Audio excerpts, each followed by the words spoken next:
He was a man who gave much, but asked for little in return. That's not a bit of regret for what we went through.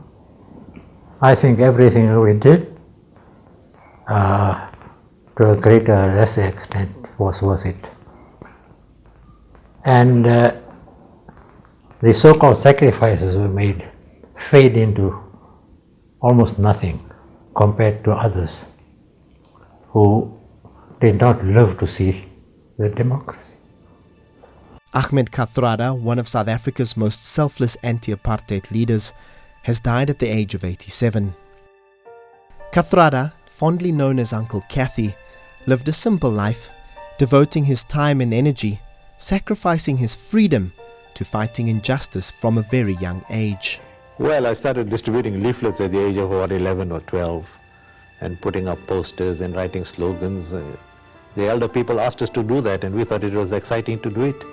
The man who counted Nelson Mandela as a big brother and Walter Sisulu as his father took a leading role in many anti-apartheid organizations, including the South African Communist Party, the African National Congress, its Youth League, and its Umkhonto weSizwe armed wing. The son of Indian immigrants would be arrested at least 18 times as he played a pivotal role in bringing about democracy. His final arrest was a precursor to the Rivonia trial and 26 years in jail, first on Robben Island and then in Paulsmoor prison. Kathrada was one of 5 leading political prisoners who refused President P.W. Botha's offer to release them, provided they didn't exacerbate the violence that had swept across the country in the mid-1980s. Prisoner 46864 was finally released in 1989. He was 60 years old. After ascending to the Union buildings in 1994, Madiba persuaded his close friend to serve as a counsel in his office, something Kathrada never really enjoyed despite their deep bond. 5 years for me in government was enough.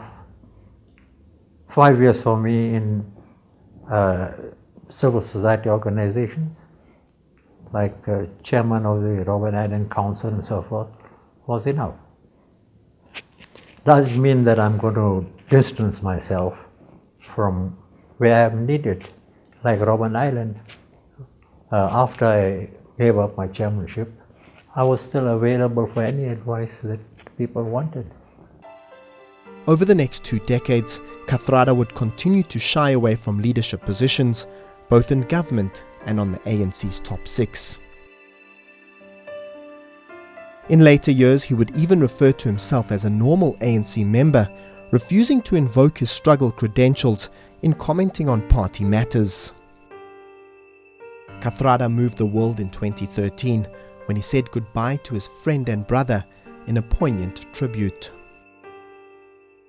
Mandela, we may be drowned in fear, in sorrow and grief.